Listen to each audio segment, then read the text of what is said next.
Welcome back. Tonight, we step into a time when power didn't just come from the sword, but from sacred lineage, divine favor, and the weight of ancient tradition.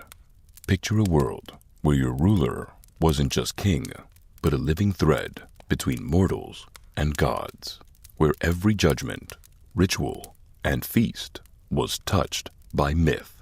But now, change whispers through the halls. If stories like this speak to you, don't forget to hit that like button and subscribe if you haven't done so. And in the comments, I'd love to hear where you're listening from and what small rituals take shape during your day. Now, dim the lights as we begin.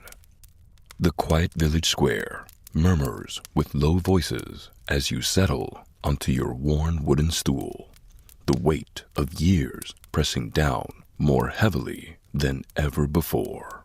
Around you, neighbors bring their disputes, grazed fields, missing sheep, old debts, and every eye turns to you, waiting for the judgment they once believed. Some question your decisions, others doubt the ancient rituals you uphold. New voices from the growing town challenge the traditions you've long guarded. This is no ordinary burden you carry. You stand at the crossroad between the daily needs of your people and the mysterious powers that dwell beyond the mortal world. You are judge and warrior, priest and protector, caught in the delicate balance of mortal rule and divine favor. Rival chiefs and societies shifting winds. How do you hold fast when the sacred bond between gods and mortals starts to loosen? What becomes of your legacy when the role you've worn begins to slip away like sand through your fingers? You are the heart of your community, not just a ruler, but a living symbol of the order that holds your people together. In war and peace, their eyes turn to you. It is you who rallies the warriors. You distribute the stored weapons, raise your voice with certainty like Agamemnon or Odysseus, commanding warriors and braving the fury of battle. Yet your duties stretch far beyond the spear. You listen to disputes in the village square, seated where your forefathers once sat. Land, livestock, honor, you weigh each word and deliver a verdict. Tradition gives your word gravity. Your family has judged such matters for generations. Though tempers may flare, your rulings bring calm. They trust in the patterns of old, in your presence as a stabilizing force. When strangers arrive with unfamiliar tongues or cloaks of foreign weave, you greet them in your finest cloak, your jewelry gleaming in the sun. You exchange gifts, broker peace, and build alliances. In those careful conversations, you secure goods, news, and the safety of your people. You become more than a village king. You become a known presence. Still, your rule has limits. Power runs in your bloodline, but it thrives on loyalty. The Aristoi, those other wealthy families, observe your every move. Their whispers can undermine. Their discontent can shake foundations. You walk a narrow road, balancing their favor while ensuring the common people still see you as their guardian. Within your own household, you act as a steward of the harvest, keeper of the spoils. You host the sacred feast, pour the first wine at ceremonies, and kneel in the altars before any other. You are the first to speak to the gods, the first to feel their silence or blessing. This mingling of political and spiritual duty defines you. You are not just a leader of men, but one who walks nearer to the divine. But your people demand more than tradition. In famine or drought, they turn not to your crown, but to your wisdom. They want results, peace, food, prosperity. Fail them, and they murmur. Fail too often, and they rise. History tells of Basilius unseated, their title hollowed until only memory remains.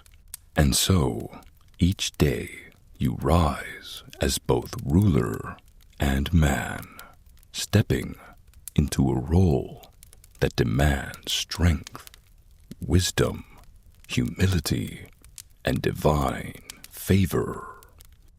You hold a village together with decisions made in the space of heartbeats, and still must find a way in a world always changing. You are not merely a man in a cloak of power. You are the bridge between your people and the gods. The skies shift, the seasons turn, and with them, your sacred duties unfold. Each ritual you lead binds your community to something greater, something eternal. In the heart of the village, at the sacred hearth, you kneel with barley in hand, pour out wine, and offer the chosen animals. You speak the ancient words, steady and clear. Every motion matters. A misstep could anger the gods. A mispronounced word could invite disaster. Your people watch and believe. Through your actions, they feel connected to the blessings they cannot see. You shape their trust in the invisible. You make the divine feel present. As the sun rises on another day, you gather the strength to do it again, to guide, to judge, to lead, to bless. You are the Basilius, and for now, the weight of gods and men still rests on your shoulders. Festivals brighten your calendar like torches in the night, like the Panathenaic celebration, are newer, but all pulse with sacred meaning. You do not merely attend them, you lead them. When the time comes, you rise in ceremonial robes, crowned with woven branches or golden diadems, and step forward before the crowd. Gifts are laid at the feet of Athena or Apollo. You lift your arms in prayer, chant the ancient hymns, and guide the people through rituals, processions, and sacred feasts. The gods, you remind them, are watching, and you, Basilius, stand between realms. When you dance, it is not for joy alone, but to renew the link between your people and Olympus. The robes you wear, the songs they sing, even the carved scepters in your hand, all reinforce what they believe, that you are chosen. Your presence affirms the cosmic order. and without balance, all things would fall apart. Origin stories feed this belief. Your line claims descent from heroes, Heracles, Perseus, and even the Thunderer, Zeus himself, etched into the gravestones and sung into the gatherings of poets. Your ancestors' weapons rest in shrines. Your family's symbols adorn sacred rings, buried beside the honored dead. Even in death, your kin are marked as touched by the divine. But divine favor is never idle. The people watch for omens, lightning that dances during your rites, strange weather after your decrees, or sudden illness in your bloodline. These signs shape how they see you. A bright omen brings cheers. A bad one brings fear. Some begin to whisper. Still, you press forward, because sacred status must be renewed with every dawn. Libations at sunrise, offerings before dusk, fasting before festivals. You do not falter. A single forgotten chant or an impure flame could doom not only you, but the whole village. Records from places like Lefkandi warn what happens to a Basilius who fails his duties. Fines, exile, disgrace. You will not be joining their ranks. And when great decisions loom, war, rebuilding walls, redistributing lands, you do not act alone. You seek divine counsel. You sacrifice to Athena and Artemis and wait for signs. These acts are not private. They are performance and proof. Everyone must see that you act not for ambition, but with heaven's blessing. Even your garments speak, lightning bolts embroidered in gold for Zeus, lions for Heracles, laurel crowns for Apollo.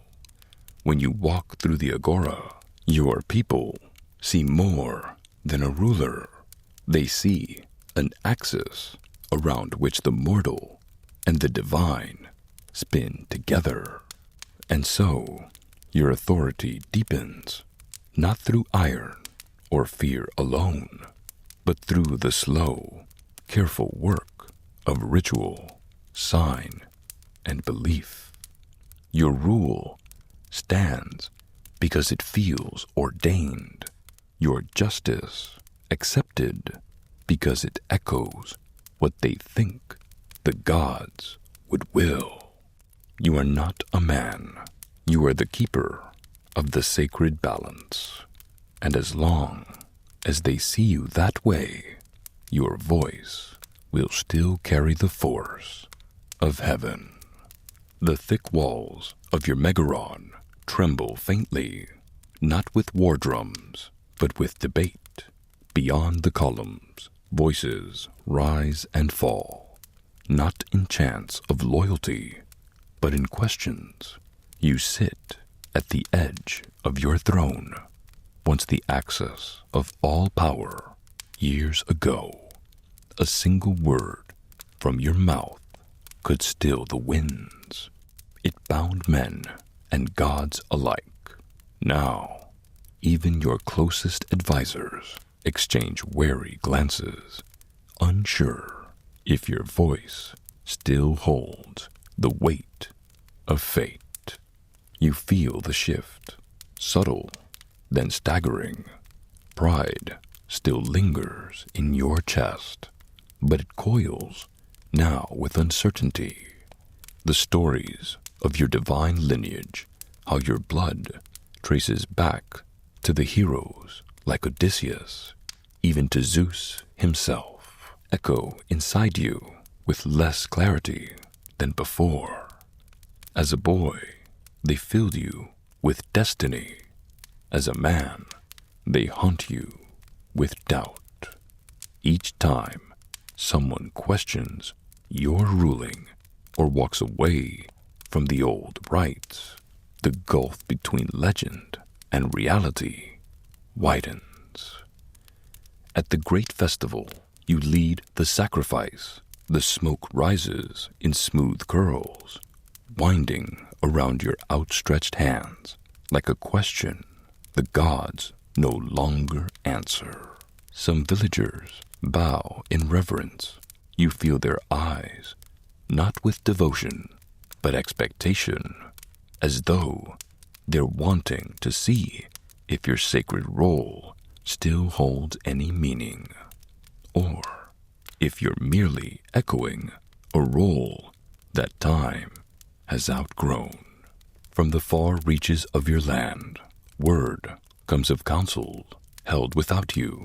Wealthy farmers and rival chiefs gather in open fields, debating matters that once came only through your judgment. Where you once sealed decisions with a signet pressed into wax, now your verdicts dissolve into arguments. Your staff of judgments leans untouched in the corner during meetings. It used to command silence. Now it gathers dust. Even the command of warriors has grown brittle. New leaders, hungry for spoils, bypass your plans. They rally their own followers, pursue their own raids. Some towns heed their orders before yours. The chain of command has splintered, and in its place, shouting matches and rival claims grow bolder. In your own hall, voices rise against yours, sometimes your own blood. They speak of reform, of the agora, of shared rule. Each word stings like iron drawn across old stone. At night, you wander the corridors where your ancestors once stood unchallenged.